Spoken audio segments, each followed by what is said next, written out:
सभी शिक्षक साथियों को नमस्कार। Welcome back to my YouTube channel. साथियों, मिशन प्रेरणा प्रश्नोत्तरी के अंतर्गत दिनांक 3/12/2020 को जनपद मिर्ज़ापुर के ब्लॉक नारायणपुर में आधारशिला मॉड्यूल के भाग 5 व 6 की ऑनलाइन परीक्षा हुई। इस एग्ज़ाम में बहुत मुश्किल क्वेश्चन पूछे गए हैं। साथियों, अनेक जनपदों में मिशन प्रेरणा की ऑनलाइन परीक्षा हो रही है और सभी टीचर इसकी तैयारी भी कर रहे हैं। अगर आपके यहाँ पर अभी तक इस प्रकार का कोई एग्ज़ाम नहीं हुआ है तो आप अपने आप को तैयार रखें। बहुत जल्द आपके यहाँ भी एग्ज़ाम होने वाला है, क्योंकि अभी कुछ दिन पहले ही जनपद अयोध्या का आदेश आया था, जहाँ पर कहा गया है कि वहाँ पर बहुत जल्दी तीनों मॉड्यूल का एक एग्ज़ाम होना है। वहाँ पर ऑफलाइन एग्ज़ाम के बारे में बात की गई है। अभी तक तो सभी जनपदों में ऑनलाइन एग्ज़ाम हो रहा है, लेकिन अयोध्या जनपद में ऑफलाइन एग्ज़ाम के विषय में बात आई थी कि वहाँ पर ऑफलाइन एग्ज़ाम होना है। साथियों, ये एग्ज़ाम सभी जनपदों में होना है। अगर आपके यहाँ पर अभी तक नहीं हुआ है तो आप भी तैयार रहें और अपनी तैयारी करते रहें, जिससे आपको इस एग्ज़ाम को फेस करने में कोई दिक्कत न हो। शुरू करते हैं आज की वीडियो और देखते हैं इसमें कौन कौन से क्वेश्चन पूछे गए। साथियों, आपसे निवेदन है कि अगर आपने अभी तक मेरा चैनल सब्सक्राइब नहीं किया है तो प्लीज़ आप मेरा चैनल सब्सक्राइब करें, साथ ही बेल आइकन को भी प्रेस कर दें। साथियों, मैं अपनी बनाई गई सभी वीडियोज़ के लिंक यूट्यूब पर तो शेयर करता ही हूँ, मैंने इसके लिए एक व्हाट्सएप ग्रुप भी बनाया हुआ है। अगर आप इस व्हाट्सएप ग्रुप में जुड़ना चाहें तो आप मेरे व्हाट्सएप नंबर 9897668080 पर संपर्क कर सकते हैं। मैं आपको व्हाट्सएप ग्रुप में ऐड कर लूँगा। आपको मेरे व्हाट्सएप ग्रुप का लिंक इस वीडियो के डिस्क्रिप्शन बॉक्स में भी मिल जाएगा। तो शुरू करते हैं आज की वीडियो और देखते हैं कौन कौन से क्वेश्चन इसमें पूछे गए हैं। आधारशिला प्रश्नोत्तरी भाग 5 तथा 6। पहला क्वेश्चन है, आकलन कहते हैं। विकल्प 1 है शुरू में जांचने वाला काम, दूसरा है बीच बीच में जांचने वाला काम, अंत में जांचने वाला काम, या इनमें से कोई नहीं। इसका सही जवाब है बीच बीच में जांचने वाला काम। साथियों, जब हम किसी काम को करते हैं तो हम देखते रहते हैं कि वह ठीक से हो रहा है या नहीं। अगर आप पहली बार कोई सब्जी या मिठाई बना रहे हैं और अंदाज़ा नहीं है तो बीच बीच में चक्कर देखते हैं। अगर घर बनवा रहे हैं तो जांचते रहते हैं कि सही सामग्री लग रही है या नहीं, मिस्त्री अपना काम ठीक से कर रहा है या नहीं। तो अगर हम इस तरह की जांच बीच बीच में नहीं करते तो काम के गड़बड़ा जाने की आशंका रहती है। और अगर काम पूरा हो गया और बीच बीच में से आपने जांचा नहीं तो पूरा हो जाने पर यह पता लगाने का कोई फ़ायदा नहीं कि कहाँ पर गड़बड़ थी। इसलिए उसको बीच बीच में जांचते रहना चाहिए। बीच बीच में जांचने को ही आकलन कहते हैं। सही जवाब है विकल्प नंबर 2। अगला प्रश्न है, आकलन मूल्यांकन के कितने पहलू हैं? 2, 3, 4, 5। साथियों, इस प्रश्न का सही जवाब है विकल्प नंबर 2। आकलन के 3 पहलू होते हैं। पहला होता है, यहाँ पर बात टीचर से संबंधित है, तो पहला होता है कक्षा में काम के दौरान। कक्षा में बच्चों के साथ काम करते समय पता चल जाता है कि बच्चों की मुश्किलें क्या हैं। तो एक तो हो गया इसमें कक्षा में काम के दौरान। दूसरा हो गया सावधिक मूल्यांकन। इसमें ऐसा होता है कि आप हर महीने के अंत में 2-2 महीने के अंत में भी आप जांच सकते हैं कि बच्चे कहाँ तक पहुँचे हैं। और एक होता है स्वमूल्यांकन। तो इस तरह से इसके 3 पहलू होते हैं। तो विकल्प नंबर 2 सही है। शिक्षक अपना मूल्यांकन कर सकते हैं, स्वयं से, अन्य शिक्षकों से, दोनों से, कोई नहीं। सही जवाब है स्वयं से भी और अन्य शिक्षकों से भी, यानी कि विकल्प नंबर 3 दोनों से। अगला प्रश्न, बच्चों में सीखने का रिकॉर्ड कितने तरीकों से रखा जा सकता है? इसका जवाब दिया गया है कि 2 तरीके से, 4 से, 5 से, 3 से। सही जवाब है विकल्प नंबर 1 2 तरीकों से। बच्चों के सीखने का जो आकलन होता है उसका रिकॉर्ड आप फाइल या पोर्टफोलियो के रूप में रख सकते हैं, या इसे आप फाइल हो या पोर्टफोलियो, एक तो ये हुआ, और दूसरा होता है कक्षा में चार्ट पर भी आप इसको प्रदर्शित करेंगे। तो दो तरह से आपको रिकॉर्ड रखना है, एक फाइल में या फिर और कक्षावार चार्ट पर। तो ये दो तरह से होता है। अगला प्रश्न, बच्चों के सीखने के आकलन का रिकॉर्ड रख सकते हैं फाइल के रूप में, पोर्टफोलियो के रूप में, वीडियो ग्रुप में, एक तथा दो सही है। सही जवाब है विकल्प नंबर 4, फाइल और पोर्टफोलियो के रूप में एक तथा दो सही है। नेक्स्ट क्वेश्चन, अपेक्षित स्तर है ए, बी, सी और डी। तो इस प्रश्न का सही जवाब है बी, अपेक्षित स्तर है बी। साथियों, जब हम आकलन करते हैं तो इसमें सूचक बनाए जाते हैं और हर सूचक में 4 स्तर होते हैं, ए, बी, सी, डी। तो इसमें ऐसा होता है, जब हम आकलन करते हैं तो कक्षा शिक्षण और बच्चों से बातचीत के बाद दिए गए इंडिकेटर पर हम तय करते हैं ए, बी, सी या डी, और वर्तमान स्थिति में सुधार के लिए योजना बनाते हैं और आगे बढ़ते हैं। तो इसमें हमारा अपेक्षित स्तर होता है बी, कि हम बी स्तर तक पहुंच जाएं। लेकिन हमारा लक्ष्य क्या होता है ए में, कि हम ए तक पहुंचना है, लेकिन अपेक्षित स्तर इसमें बी बताया गया है। सही जवाब है विकल्प नंबर 2, बी। अगला प्रश्न, हर सूचक में स्तर होते हैं 3, 4, 5, 6। सही जवाब है 4, यानी कि विकल्प नंबर 2। अगला प्रश्न, बदलाव हो सकते हैं सकारात्मक, नकारात्मक, दोनों, कोई नहीं। सही जवाब है विकल्प नंबर 3, दोनों, यानी कि बदलाव सकारात्मक भी हो सकते हैं और नकारात्मक भी हो सकते हैं। अगला प्रश्न, बदलाव है एक ही स्थिति, दूसरी स्थिति, एक स्थिति से दूसरी स्थिति को पाना, कोई नहीं।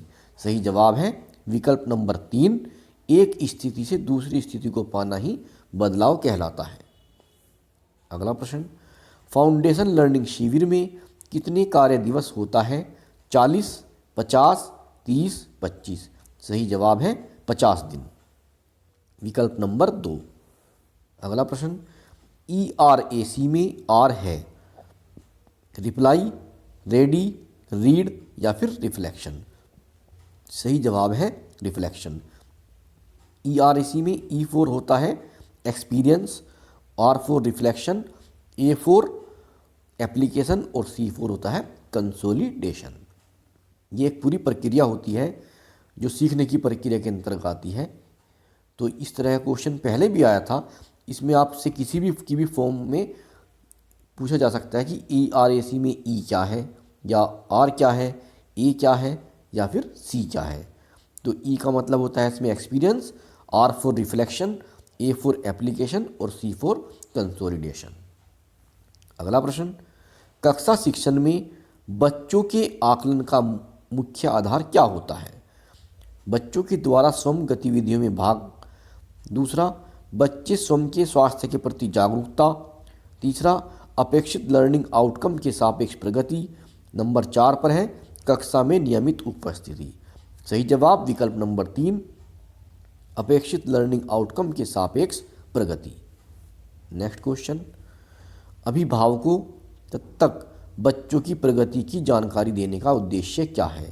पहला विकल्प बच्चे की उपस्थिति सुनिश्चित करना, दूसरा विकल्प विद्यालय क्रियाकलापों में प्रतिभाग, विकल्प नंबर 3 विद्यालय के नामांकन में वृद्धि, विकल्प नंबर 4 घर पर पढ़ाई का उपयुक्त माहौल देने के लिए। सही जवाब है विकल्प नंबर 2 विद्यालय क्रियाकलापों में प्रतिभाग। अगला प्रश्न, शैक्षिक बदलाव को हम कितने रूपों में पहचान सकते हैं? तो शैक्षिक बदलाव को हम 3 रूपों में पहचान सकते हैं। इसका सही जवाब विकल्प नंबर 2। यानी कि 3 रूप कौन कौन से हैं? नंबर 1 तो ऐसा होता है कि ऐसा कुछ हासिल कर लेना जो पहले हमारे पास नहीं था, या ऐसा करने लगना जो पहले हम नहीं कर पाते। दूसरा हुआ पहले से उपलब्ध चीज़ों या पहले से हो रही प्रक्रियाओं और तरीकों में सुधार करना।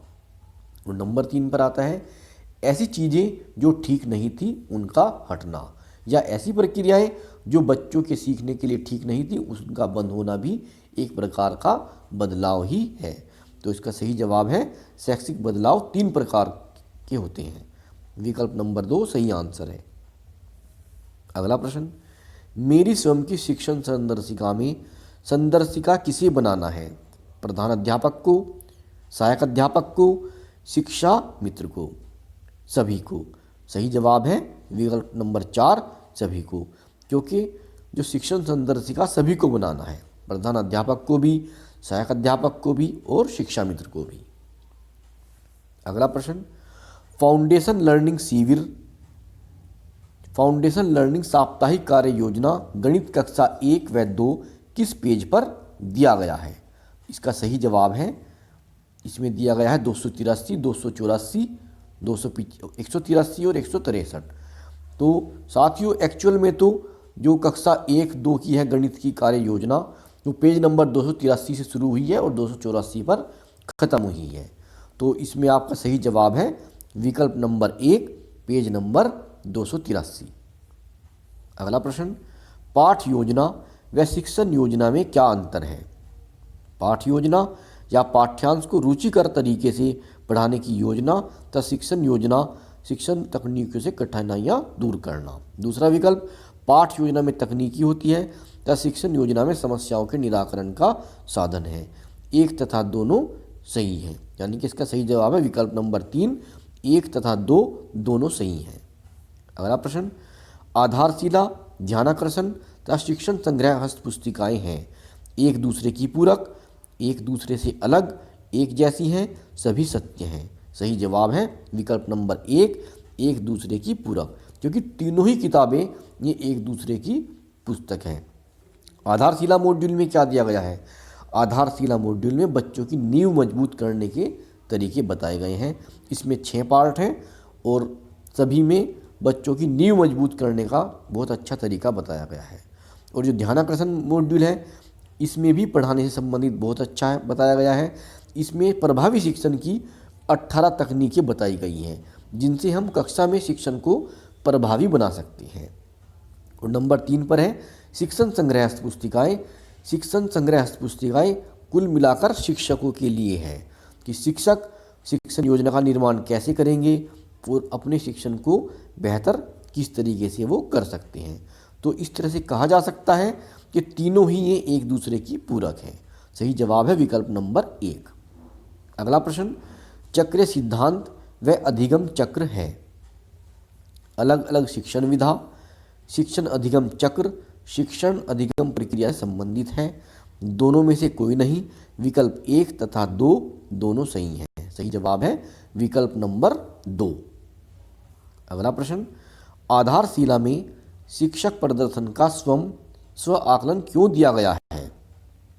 हर दिन या साप्ताहिक आकलन के लिए, वर्तमान स्थिति में सुधार की योजना बनाने के लिए, सपोर्टिव सुपरविजन के लिए। विकल्प 1 व 2 सही हैं। सही जवाब है विकल्प नंबर 4, क्योंकि आधारशिला में शिक्षक प्रदर्शन का जो स्वयं आकलन दिया गया है वो हर दिन या साप्ताहिक आकलन के लिए दिया गया है और सुधार की योजना बनाने के लिए। अगला प्रश्न, 50 दिवसीय फाउंडेशन लर्निंग शिविर के लिए अप्रैल जुलाई की मध्यावधि में आरंभिक परीक्षण किया जाएगा। भाषा का, भाषा और गणित का और सभी विषयों का। सही जवाब भाषा और गणित का, विकल्प नंबर 2।